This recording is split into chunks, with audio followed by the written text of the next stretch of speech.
अस्सलामुअलैकुम वरहमतुल्लाहि वबरकातुहू। उम्मीद है कि आप हज़रात खैरियत से होंगे। मैं हकीम सफदर तबस्सुम हुसैन सफदर हर्बल क्लिनिक की जानिब से आपसे मुखातब हूँ। आज एक माजून बनाने के सिलसिले में एक ख़ास किस्म की मछली दरकार थी। वो मछली हम उस माजून में शामिल करते हैं, वो हैड खानकी से मिलती है। उस सिलसिले में हैड खानकी आया हुआ था, तो ये आप मुलाज़ा फरमाएँ कितना ज़्यादा पानी और कितना खूबसूरत मंज़र है।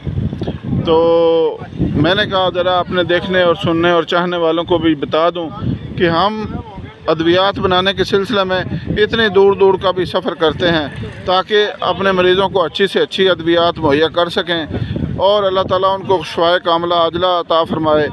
अल्लाह ताला किसी की मेहनत ज़ाया नहीं करता, क्योंकि जब भी किसी चीज़ पर मेहनत की जाती है तो अल्लाह ताला उसको ज़रूर रंग लाता है और उसमें शिफा डालता है। तो हम इतनी मेहनत से अद्वियात बनाते हैं। अल्लाह हाफिज़।